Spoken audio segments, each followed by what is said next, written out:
the only hope for American dollar to stay the only global currency is to keep selling the Persian Gulf oil with American dollar, as Persian Gulf oil is equal to 2/3 of the entire OPEC oil production.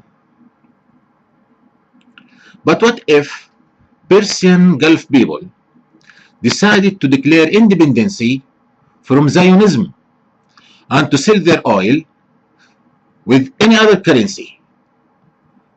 currency other than American dollar?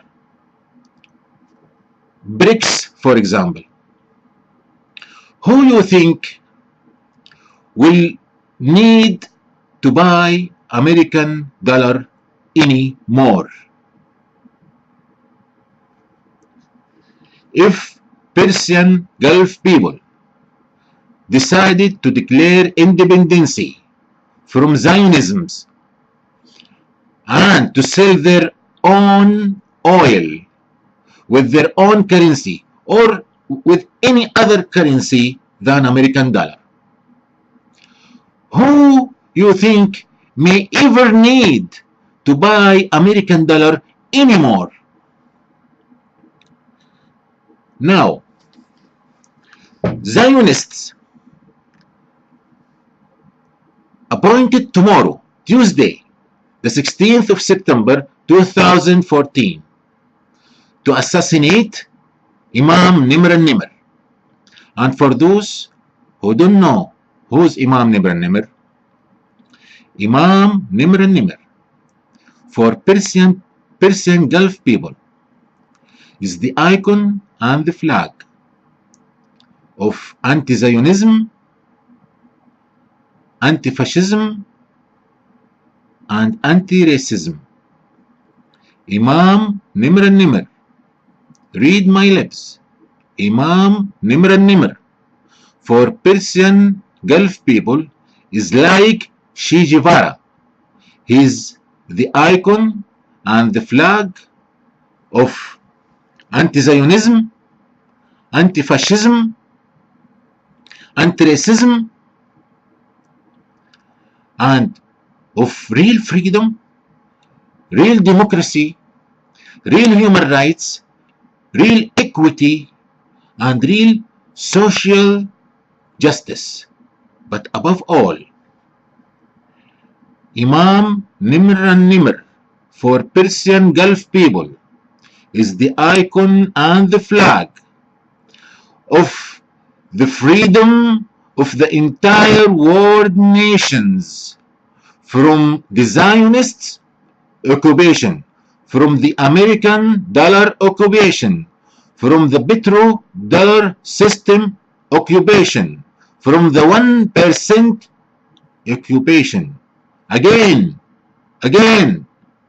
Imam Nimr al-Nimr for Persian Gulf people is the icon and the flag for the freedom of the entire world nations from the occupation of Zionism.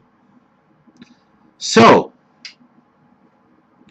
if Zionists still need their American dollar to stay the only global currency for some more time, again, if Zionists still need their American dollar to stay the only global currency for some more times,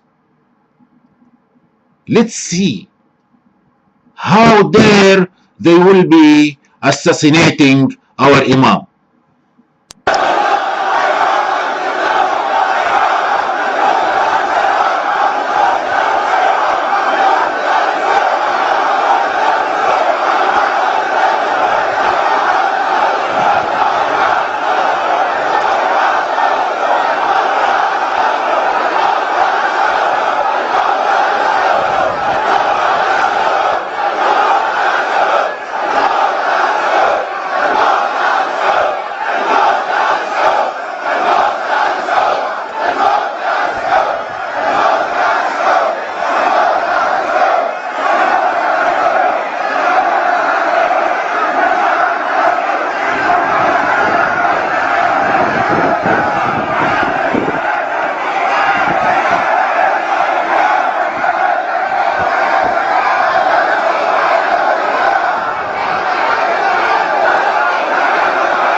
I want to share with you the one event that you need to watch for that will trigger the real collapse of the US dollar.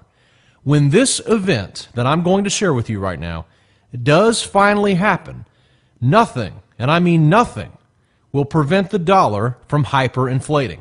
The first step to understanding how the dollar will collapse is to understand something known as the petrodollar system.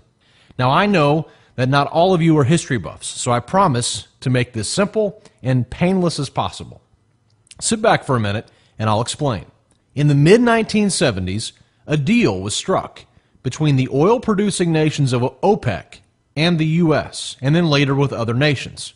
Now, according to this agreement, every barrel of oil purchased in the global marketplace by anyone must be purchased with U.S. dollars. So according to this new oil deal, any country around the world that desired to purchase a barrel of oil had to first exchange their national currency for U.S. dollars. This new oil deal became known as the petrodollar system. Today, with few exceptions, all oil transactions are made in U.S. dollars. This means that if you want to buy a barrel of oil anywhere in this world, you must pay for it with U.S. dollars. Now, there are a few exceptions, and I'll tell you about those in a moment. If you do not have U.S. dollars, you must obtain them somehow. One way for a foreign country to get U.S. dollars is simply to convert their currency for dollars on the open exchange.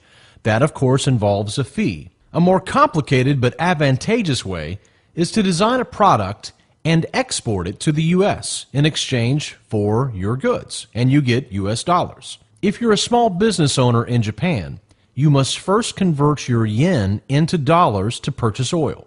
Mexico must convert its pesos to dollars to buy oil, and so on. Perhaps this will help you understand why so many Asian nations since the 1980s have depended upon an export-led strategy to grow their economies. Japan, for example, has very few natural resources, including oil. So they must import large amounts of oil, and of course this means that they must have lots of U.S. dollars. So Japan manufactures a Honda and ships it to the U.S. and immediately receives payment in U.S. dollars, which it uses to purchase oil. As you can imagine, this petrodollar system has proven very beneficial to the United States economy. Oh, and there's one more other benefit that I haven't told you about. Many of the oil-producing nations not only agreed to sell their oil in exchange for U.S. dollars instead of their own currency, but they also agreed to then take their excess profits and then invest them back into the safety of U.S. government bonds. So in essence, America receives a double loan out of every single global oil transaction. First, it increases global demand for U.S. dollars, and second, for U.S. debt securities. But wait, there's more, as they say on the infomercial late night. In addition, having oil priced in dollars means that the U.S. can print money to buy oil. Let me say this again. The U.S. can print money to buy oil and then have the oil producers hold the debt that was created by printing the money in the first place. What other nation on earth, my friends, besides America, can print money to buy something and then have those who sold it to them hold the debt for the printed money? As you can well imagine, Washington is thrilled with this arrangement and has been so for decades. The rest of the world, however, is not so excited about this system. Today, several countries are beginning to move their oil sales or purchases into other currencies in spite of the dollar. Just a handful of examples include Iran, Syria, North Korea, and Venezuela. By the way, that happens to be the old Bush axis of evil. You know, friends, what is happening in our world today makes a whole lot of sense if you simply learn to read between the lines. But that means that you have to ignore the quote-unquote official reasons that are constantly crammed down your throat by the mainstream media. When Iraq tried to move its oil sales away from the dollar and into euros in 2002, it felt the full force of the U.S. military bearing down on it. Within days of the U.S. entering Baghdad, the petrodollar system was put back into place. Did you hear about that story on the evening news? Now here's what I want you to see.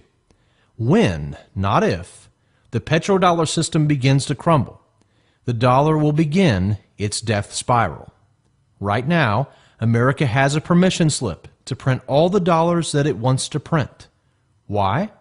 Because the world needs dollars to buy oil. It's that simple. So the Fed just prints away, knowing that the global demand for U.S. dollars and for U.S. debt should remain strong enough to prevent hyperinflation. However, when OPEC and the other major global oil players decide to pull the plug and finally denominate their oil sales in another currency other than the dollar, the artificial demand for the dollar will decrease. The U.S. will be stuck holding a lot of worthless paper dollars that no one needs anymore, which will ultimately lead to massive inflationary pressures on the U.S. economy. Don't think that this won't happen. Foreign governments are acutely aware of America's economic problems. Knowing this, many of them are biding their time by actively looking for alternatives to the U.S. dollar-denominated assets for investment purposes. In the months and years ahead, other global currencies will be strong competitors for these same global investment dollars. When the petrodollar system collapses, it will lead to astronomical interest rates and the end of the U.S. dollar. So with all of that in context, consider this week's report by the New York Times about China and Russia moving away from the dollar. According to the report, the two countries opened direct trading between the Chinese yuan currency and the Russian ruble, thus allowing them to completely avoid the U.S. dollar in their bilateral trade. Among their imports and exports that will avoid the use of dollars? Oil. Friends, Russia and China are pioneering a move away from the U.S. dollar. The collapse of the dollar is coming, but it's not here yet. So now to answer my earlier question on when the dollar will collapse. The dollar will completely collapse when the petrodollar system collapses. When will that happen?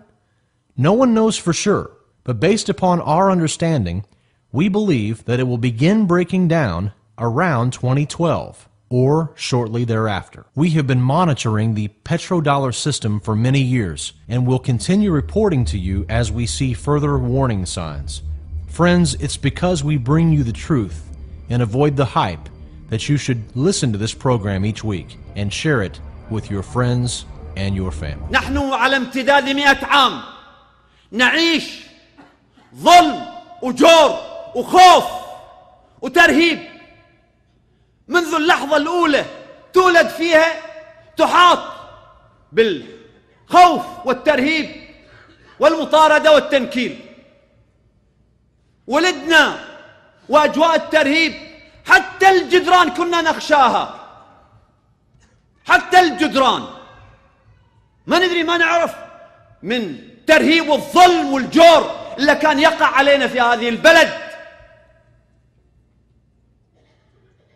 أنا عمري 50 عام أكثر، نصف قرن، منذ ولادتي إلى يوم هذا ما شعرت بأمن ولا أمان في هذه البلد منذ نعومة الأظفار، لأن أنت متهم على كل حال في كل مكان ومهدد في كل لحظة. وهذا ما صرح به مدير المباحث لي شخصيا حينما اعتقلت، قال أنتم الشعب كلكم لازم تقتلون. هذا منطقهم كلكم. مدير المباحث في المنطقة الشرقية نفسه. ما زال المخطط في الذهن موجود، قيام بعمل مجزرة بسفك دماء. أهلا وسهلا، حاضرين، دماؤنا رخيصة دفاعا عن قيمنا، لا نخاف الموت ونعشق الشهادة. قبل أشهر بدأت شعلة روح الكرامة تتقد في نفوس الشباب، مشعل الحرية يتوهج. طلعت الناس تعبر، تريد إصلاح، تريد كرامتها، تريد حريتها. معتقلون أكثر من 16 عام موجودين في السجن ظلما وزورا. وبعدها دخل درع الجزيرة والجيش السعودي وانتهك البحرين وقمع، ثم اعتقالات تلو اعتقالات. زين، فمن الذي أثار الفتنة والشغب؟ مثيري الفتنة والشقاق والشغب في بلدة عوامية، وهي السلطة وليس الشعب. وسنبقى ندافع عن المعتقلين الماضين والحاضرين ونقف معهم، وما عندنا مانع نعتقل وياهم، بل ما عندنا مانع يسفك دمنا من أجلهم والدفاع عنهم. وسنبقى أشد وأعظم، نتضامن مع البحرين، أهلنا في البحرين. لو لم يتدخل الجيش السعودي ولا درع الجزيرة لكان واجبا علينا أن نقف وندافع عن شعب البحرين وهم أهلنا، فما بالك الجيش السعودي هو الذي يشارك في القمع والقتل وهتك العرض وسلب المال. بعد بيعاز من دولة خارجية، هذه الشماعة المكذوبة، في عام 1399. طبعا الدولة الخارجية مقصودة إيران، لأن ما دخل إيران هي تركيا، دولة أوروبية، أمريكا، بس هي عادة تقصد إيران، وأنا بجي في هالحكايات أيضا بنعلق عليها. في عام 1399 انتفضت العوامي دفاعا عن كرامتها حينما اعتدت عليها قوات الشغب في ليلة 10 من محرم، قبل أن يسقط الشاه وقبل أن توجد الجمهورية الإسلامية في إيران، قبل 4 أشهر من سقوط الشاه 1399. جماعة تعبر عن شعيرة تعزي يا حسين، لا سياسة ولا أمن ولا شيء، يا حسين. قوات الأمن تجي تعترضهم وتعتدي عليهم وتصير المواجهات، ناس تدافع عن عقيدتها، عن نفسها، عن عرضها، وفي ذيك الليلة يعتقلوا 100 شخص في ليلة واحدة 1399 قبل سقوط إيران. وين الدول الخارجية؟ وقبلها وين الدول الخارجية؟ عيب، استحوا على وجوهكم. إيران دا قايمة تصنع قدرات عسكرية، فيكم خير روحوا صنعوا بدل هالحكايات. إيران على الأرض تشتغل تصنيع عسكري، تقدم. إحنا ما لنا شغل على قضية إيران وما، بس أنا أتكلم عليكم أنتم العقلية، بدل ما تحجوا هذا الحكاية بإيعاز دولة خارج. تفضلوا اقطعوا علاقتكم يا إيران، اقطعوا علاقتكم يا إيران، فكونا، شكوا إحنا كل شيء. قلتوا دولة خارج، اتجرأوا وقولوا اسم الدولة. ما عندكم جرأة حتى اسم الدولة تذكروها؟ بعدين في الأخير هناك قالوا سنضرب بن حديد في مقطع آخر. تفضلوا اضربوا بن حديد، الدولة الخارجية تضربون احنا، تضربون احنا 50 نفر 40 نفر المساكين. إذا دولة خارجية اضربوا رأس الأفعى، اضربوا إيران إذا كنتوا تقصدوا إيران أو غيرها، اضربوها بنشوف. هاليد الحديدية هذه الهيك تطلع يد كرتونية أمام الدولة الخارجية. عجب. لا نرتبط لا بإيران ولا بغير إيران، ولا نرتبط بدول أخرى، نرتبط بقيمنا، وسنبقى ندافع عن قيمنا مهما غررتم، مهما كلماتكم شوهتوا وإعلامكم يشوه. الآن دكو درع الجزيرة والجيش السعودي مستنقع بحرين يصعب عليه الخروج، تورط، ما حقق هدفه، ما يقدر يطلع، خله في المستنقع. وسيكون هنا مستنقع أسوأ منه، إذا حفر مستنقع هنا سيكون أسوأ منه، لأن نحن هنا الداخل، لا بالعنف ولا بشيء، بإرادتنا، بإيماننا، بثباتنا، بصمودنا تنهزم كل عنفوانكم، ينهزم. عندنا إرادة نقاوم ظلمكم وجوركم ولن نتنازل. أقصى ما تفعلون هو الموت، مرحبا بالشهادة في سبيل الله. لن تنتهي الحياة بموت الإنسان، تبدأ الحياة الحقيقية بموته. إما نعيش على هذه الأرض أحرار أو نموت في باطنها أبرار، لا خيار لنا غير ذلك. فنحن نتولى الله ورسوله وأهل بيته بس، ما نتولى حاكم أبدا، لا ولاية لأي حاكم علينا مهما كان. السلطة لا تعطي الولاية ولا تعطي شرعية للولاية. الولاية من الله، شرعيتها من الله، هي جعل من الله، ولا يجعل الله الولاية لظالم، لا ينال عهد الظالمين. احنا ما عندنا لا لدول أخرى ولا مرجعيات أخرى ولا لهذا الوطن. ما هو هذا الوطن؟ من الوطن؟ النظام الذي يظلمني، النظام الذي يسلب مالي، يسفك دمي، ينتهك عرضي. ما هو المقصود من الوطن؟ النظام؟ لو الأسرة الحاكمة؟ لو التراب؟ ما أدري شنو الوطن. الولاء لله بس. أعلنا نعلن أن ولاءنا لله لا لآل سعود ولا أنا لله لا للوطن، ولا أنا لله ولا لأي دولة أخرى، ولا أنا لله ومن جعله الله وليا وبس. إذا فيهم خير هذه اليد الحديدية تستخدمها مع الدولة اللي غررت بالناس، إذا كانوا هم صحيح يقولون تفضلوا، شدتهم على الناس، شدتهم على الضعيف، اضرب رأس الأفعى. وبنشوف هذه إعلامكم إلا إحنا وإحنا وين، وبنحطم إيران ويعطونا، تفضل ذاك إيران روحوا حطموا فكونا، حطموا إيران وريحونا حتى ما يصير أحد يغرر بينا، ريحونا منهم، اضربوهم بيد من حديد، كافي علينا إحنا، ليش اليد الحديد علينا وعلى البحرين؟ أنا من تراب وماء، أنا من تراب وماء، خذوا حذركم أيها السابلة، خطاكم على جثتي نازلة وصمتي سخاء، لأن التراب صميم البقاء وأن الخطى زائلة، ولكن إذا ما حبستم بصدر الهواء سلوا الأرض عن مبدأ الزلزلة، سلوا عن جنون ضمير الشتاء. أنا الغيمة المثقلة إذا أجهشت بالبكاء فإن الصواعق في دمعها مرسلة. أجل إنني أنحني فاشهدوا ذلتي الباسلة، فلا تنحني الشمس إلا لتبلغ قلب السماء، ولا تنحني السنبلة إذا لم تكن مثقلة، ولكنها ساعة الانحناء تواري بذور البقاء فتخفي برحم الثرى ثورة مقبلة.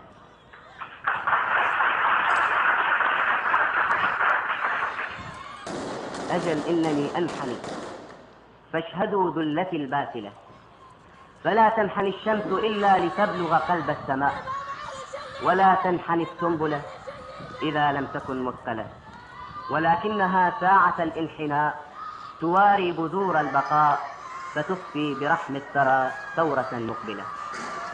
أجل إنني أنحني تحت سيف العناء، ولكن صمتي هو الجلجلة، وذل انحنائي هو الكبرياء، لأني أبالغ في الانحناء لكي أزرع القنبلة.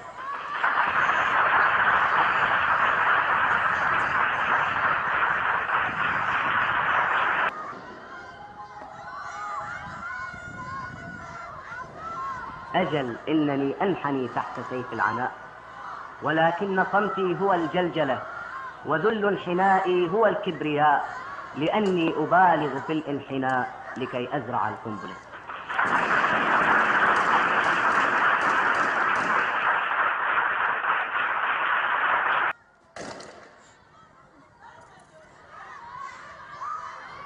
أجل إنني أنحني تحت سيف العناء، ولكن صمتي هو الجلجلة، وذل انحنائي هو الكبرياء، لأني أبالغ في الانحناء لكي أزرع القنبلة.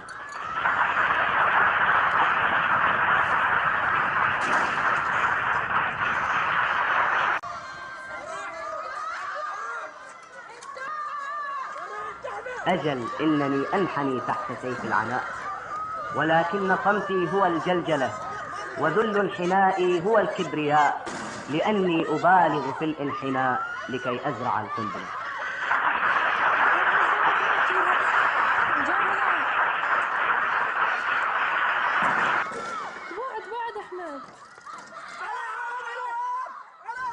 أجل إنني أنحني تحت سيف العناء، ولكن صمتي هو الجلجلة، وذل انحنائي هو الكبرياء، لأني أبالغ في الانحناء لكي أزرع القنبلة.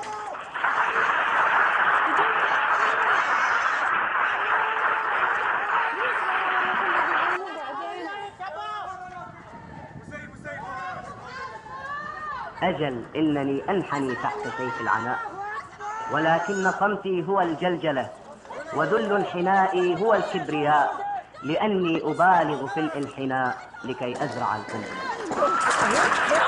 لكن عندهم قوة وملك، وين جند نايف يمنعون ملك الموت عنه؟ وين مخابراته؟ وين ضباطه يقدروا يمنعوا ملك الموت عنه؟ خلت تاكل الدود وعذاب جهنم في القبر. ملك انتهى، ليش يبقى ملك؟ لماذا لا يحال على التقاعد؟ لازم ملك الموت يجي ياخذ روحه. نايف ما يحال على التقاعد، لازم ملك الموت يجي يطلع ويفغص روحه ويفكنا منه. يقول الإمام الحسين لا يدخل الجنة سفاك الدم، يعني نايف يدخل الجنة.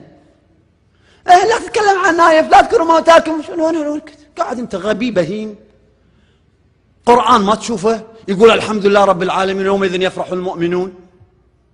شنو ما نفرح؟ اللي قتل أولادنا ما نفرح بموته، اللي سجن أولادنا ما نفرح بموته، اللي يعيشنا الرعب والخوف ما نفرح بموته. الحمد لله، وإن شاء الله يقصف عمره ما حتى له الآخر.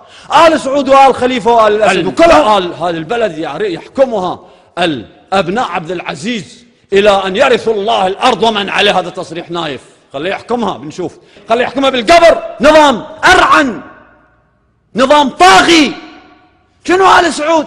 قاعدين يقتلون أن في البحرين فيهم خير، إذا فيهم خير يلا يتفضلوا يروحوا يحرروا فلسطين من آل صهيون.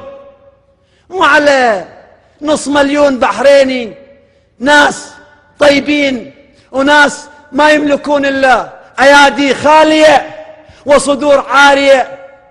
شدتهم قالوا ايش؟ قالوا أسود السنة. انتوا أسود السنة؟ خيرت أسود السنة أمام من؟ قالوا ها إيران، احنا أسود السنة أمام إيران. ما ضحك انتوا أمام إيران. يوم إلا صدام إلا دخل الكويت كلكم شردتوا، كلكم جبتوا أمريكا تدافع عنكم. The press can publish thousands of WikiLeaks cables that offend the United States, Britain, France, Turkey, Iran, but for God's sake, don't dare offend the Jewish state of Israel. No matter how sensational, no matter how damning these documents are about Israel, you're not allowed to know that most of them even exist. Now notice what was revealed. Documents such as Saudi Arabia supposedly giving the green light for an attack on Iran was on the front pages of the press. Of course, the international media has long had a powerful Jewish influence in both ownership and management of mass media. They show the American people cables and supposedly build up the case for attacking Iran. But the Jewish-owned New York Times will not allow Americans to see cables from our own government called Israel Promised Land for Organized Crime, because Americans aren't even allowed to know about the real and present dangers to our country from Israel's gangsters. Now let's get to the heart of the cable. The cable came from the American Embassy in Jerusalem. The report is titled Israel, Promised Land for Organized Crime, and it shows that Israel is the world center for many criminal syndicates, and it shows that there are still at least a few loyal American citizens that are left in our government. That's a bit surprising sometimes.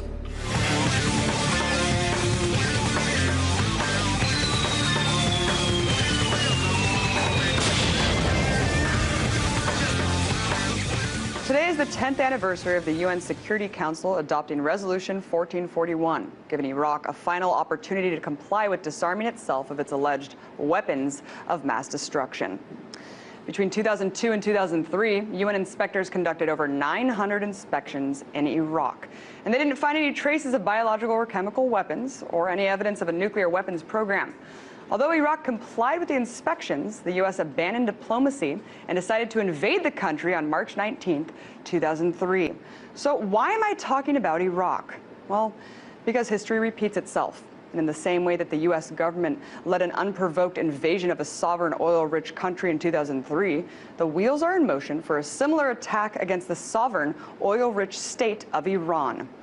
The media and political establishment would like to have you believe that Iran is the biggest threat facing this country. But who is a threat to who? When in fact the U.S. has played a large and in many ways sinister role in shaping modern-day Iran.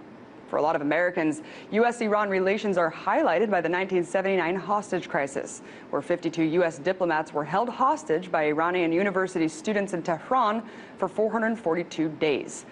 But the truth is, the most important date to remember is 1953. This is the year the U.S. overthrew Iran's first democratically elected leader and installed the Shah, a pro-U.S. dictator. Why would the U.S. do this? I thought we were all about spreading democracy.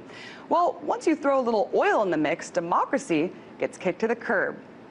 Prior to the coup, BP, or British Petroleum, controlled all of Iran's oil production. So when Iranian Prime Minister Mohammad Masadi nationalized the oil industry, Britain took Iran to the World Court. How dare a country try to manage its own resources? Well, when Britain lost the claim, they turned to President Eisenhower, and under the pretense of Iran being a communist threat, they urged the U.S. to intervene. The newly formed CIA staged Operation Ajax, a coup to overthrow the democratically elected government of Iran. And after that, Iranian oil was once again flowing under the control of Britain, the U.S., the Netherlands, and France. Under harsh autocratic control, the Shah, backed by the U.S., ruled Iran for the next 25 years. And after decades of protests, in 1979, 2 million people flooded a square in Tehran, starting a general strike which shut down the state's economy. The Shah had no choice but to step down at this point, and religious leader Ayatollah Khomeini, the Shah's biggest opponent who had been exiled for 14 years, returned to become leader by popular demand, thus beginning the Islamic Republic of Iran. Less than a year later, Saddam Hussein invaded Iran to gain access to Iran's oil and trade routes in the Gulf. The result was one of the longest and most tragic conventional wars of the 20th century. And all the while, the U.S. was supporting Saddam with money, weapons, intelligence, even after learning that the Iraqi military was using chemical weapons against Iranians and its own citizens. Fast forward to today. Iran is completely isolated and being closed in by the U.S. military. Take a look at this map. The country is completely surrounded by U.S. bases. Its economy is in shambles because of crippling U.S. sanctions. And just over the last year, the U.S. has sponsored assassinations of Iranian nuclear scientists, engaged in cyber warfare against their infrastructure, sent drones to spy on the country. And these are just the things that we know about. So, I'll ask again, just who is threatening who? I want you to picture this scenario. If Iran had staged a coup 50 years ago in the U.S. to install a pro-Iranian dictator, if Iran had unmatched military influence in Mexico and Canada, if Iran implemented crippling sanctions against this country, if Iran sponsored rogue terrorist groups here to overthrow our government, and with all of that, if Iran labeled this country as the biggest threat to world peace, how would you feel? Allah Akbar! Allah Akbar! Allah Akbar! Allah Akbar! Allah Akbar!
لذلك سنبقى نطالب بحقوقنا، بكرامتنا، بعزتنا، بحريتنا، بالعدالة، بالمساواة في تكافؤ الفرص، بخروج درع الجزيرة من البحرين، بإطلاق سراح المعتقلين جميعا، المظلومين كلهم جميعا أصحاب الرأي. 16 سنة فما دون إلا كانوا، وهكذا حتى من السنة 30 سنة يعتقل عليه شو 30 سنة حكم، ثم 30 سنة ممنوع من السفر. وين شنو ربع انت؟ إله؟ واحد عمره 75 سنة يحكم عليه 15 سنة وهو مريض في السجن هناك في المستشفى، شنو هذا؟ وين حكم؟ فبالتالي نحن ندافع عن المظلوم، هذا منهج الحسين، وسنبقى بسلميتنا بمنهج الحسين بروح الحسين، وسننتصر ونحقق ما نريد بإذن الله بهذه الروح نحن أقوى بالكلمة وأضعف New بالسلاح. York sits like a giant, putrid, obese leech, sucking the life out of any American business that actually produces real value.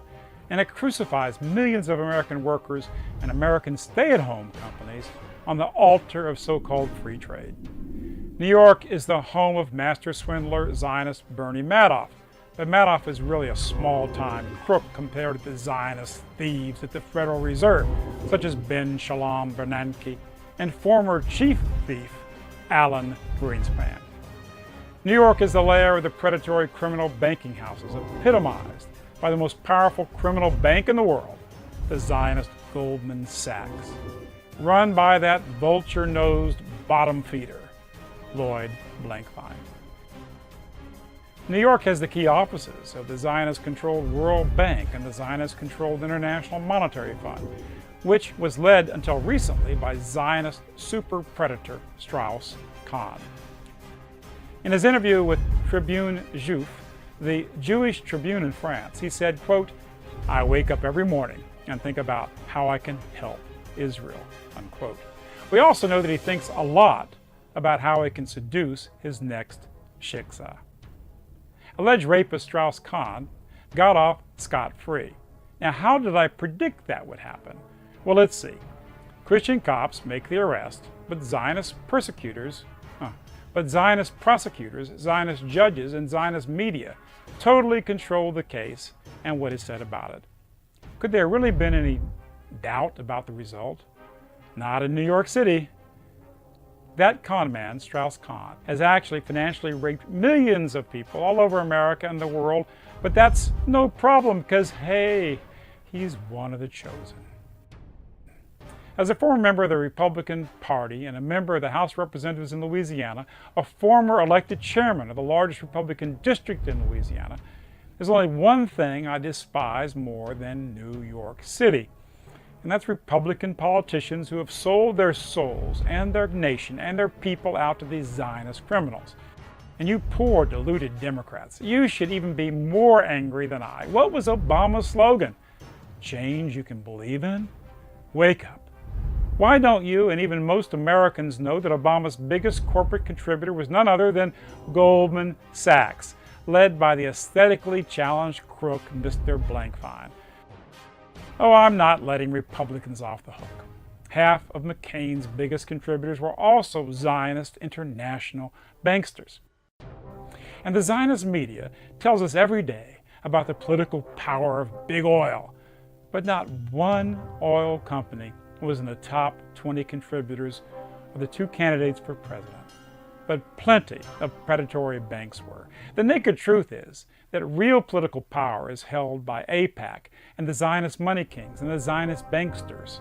And now the Zionist media has their paid whores condemning the demonstrations across America against these criminal banks and Wall Street insiders.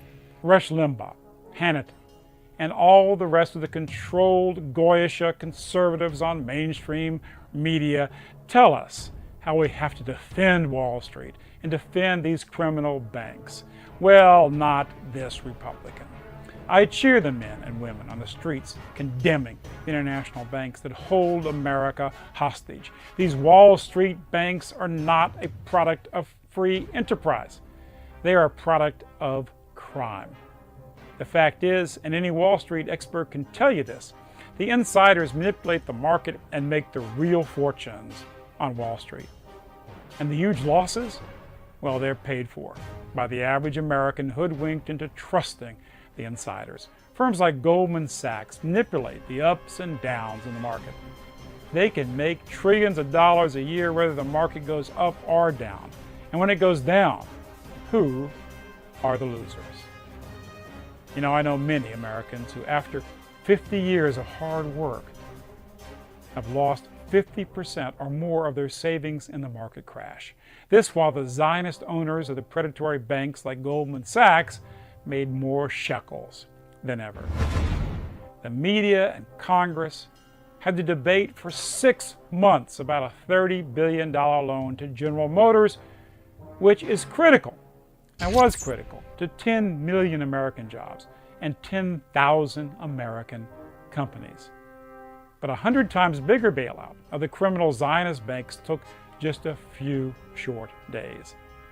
And since that time, the Federal Reserve, great Rebi, Bin Shalom Bernanke, with a stroke of the pen, gave away over $20 trillion of your money, the American taxpayers' money, to these predatory, mostly Zionist banks, who in turn give the campaign funding for the corrupt politicians.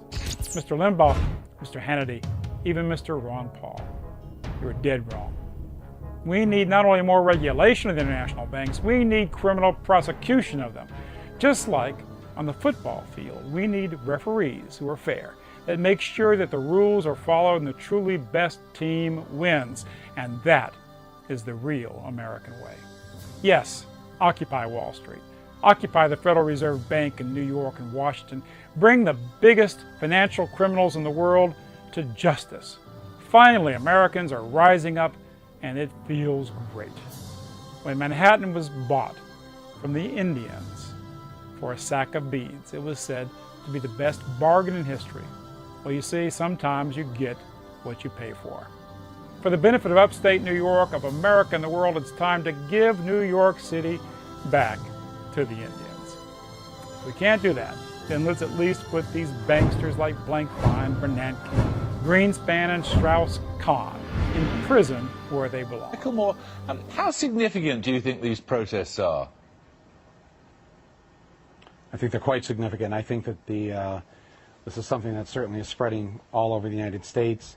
There are new Occupy movements beginning in towns and cities every day, and now it's spread across the world. It's really touched a nerve. What your correspondent said about that it may seem weird because you have a lot of young people there in the park. It's only weird in the sense that all movements for justice begin with people who are willing to be out there on the edge a bit. Somebody in the feminist movement burned their first bra, and that just shocked everybody, and everybody thought that was weird and crazy. And then we had a feminist movement, and then things got a bit better. And so that's how things go. When women wanted the right to vote 100-some years ago, talk about being weird. They were completely ostracized. Everybody who starts a movement is talked about in this way, and this is how they're being talked about now. But this is much, much larger. In the campaign for women's suffrage, the objective, whatever the mechanism, whatever the methods, the tactics, the objective was to get votes for women. It's unclear in this case what the objective is, what it would take to get the campaign called off. Do you understand what it's for? Yes, I do. There are a whole bunch of reasons. They all lead back to the greed of an economic system that's built around, in this case, in our country, around Wall Street. And people are fed up. We've got 50 million people in the United States that have no health care. 50 million. We have millions who have lost their homes due to foreclosure. We have 46.2 million now living in poverty.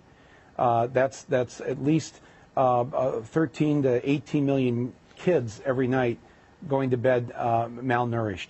So you have millions of people who've been abused by this system, and they've had it. And I think it's enough. Remember, we're just in the first 30 days, 31, 32 days of this movement. It's enough that people have just gotten up off the sofa and gotten involved. It's enough that people have pushed through their despair to say, you know what, I'm not going to just sit by and do nothing. So first you have to get up and move. That's what people have done. We're in that first phase right now. This will grow into something with various political demands to upend this system that has caused so much pain for so many people. You say upend this system. Is the objective to reform capitalism or to end it? Depends on who you ask. As far as I'm concerned, it has to be ended. I think it's an evil system, and I'm talking about 21st century capitalism. I don't want to hear a lecture about what Adam Smith intended or whatever. I'm talking about a system now that's set up so that the richest 1% get 40% of the pie. A system where the richest 400 Americans have more wealth than 150 million Americans combined. But what do you want to replace it with? In a democracy, what we have to, it's not about replacing it with, something or going back. You see, here's I think what's confusing especially some people in the media, they're wondering why aren't they participating in the political system the way it's always been done? Well, the way it's always been done has got them here. They aren't interested in that. They're not interested in passing a particular bill in the Senate or having a congressman say the right things to them at this point. But you've just told us this is going to end up with political change. How are you going to get political change then, if not by political action?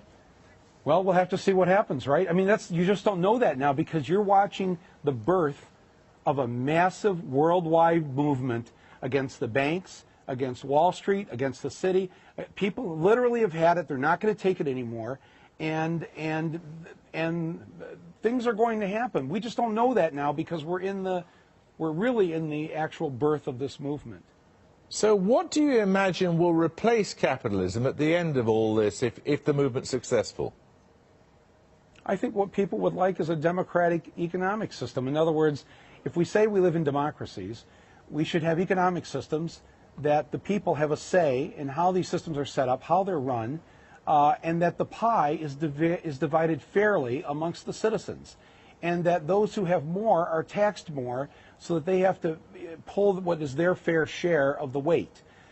That is ultimately what people would hope. When I was a kid, people weren't mad at rich people because the rich people, they built the factories, and it was kind of like, okay, well, they gave my dad a job, and now we get to have a house and we have a car and the kids get to go to college. That's all gone now because the rich, there was never really enough for them. They had to keep they wanted more and more. There's just like enough is the dirtiest word in capitalism. We need an economic system that's fair and just and democratic. That's not what capitalism is now. And I'm afraid the people, this isn't just me saying this, the people have had it, and they want something new, and maybe something new will have to be invented out of this. What would it take to persuade you that it was not necessary to have this campaign any longer? You mean why? Yeah. You mean what would it do for me to stop occupying Wall Street? Yeah. Well, any of a number of things. A fair tax rate so that the rich pay their fair taxes. Bring back the controls and regulations on Wall Street so they won't be able to do what they did in 2008 and before that again. I mean, there's a whole bunch of specifics that I would be happy to see happen. But ultimately, I don't think that. I mean, we have a political system where essentially now our candidates can legally be bought by billionaires. Money has to be completely removed from our political system. And there is a declaration. If you go online to the Occupy Wall Street website, there's a declaration that the General Assembly voted on down there, and you can see 19 or 20 different points that people are concerned about. It's not that people haven't expressed these concerns. It's just that it's not like the old way where it's, let's get somebody elected president. Let's get that bill passed in Congress. We're way beyond that now. We're not into fixing or reforming or tweaking. This is just simply has to end. The way of doing business as we know it has to come to an end. Michael Moore, thank you. People in Indian-controlled Kashmir have condemned a Saudi prosecutor's demand of the death penalty for senior Shia cleric Sheikh Nimr Bakr Al-Nimr. Nimr is an outspoken critic of Saudi rulers. The demonstrators took to streets after Friday prayers in central Kashmir's Budgam area, calling for the immediate release of the Shia cleric.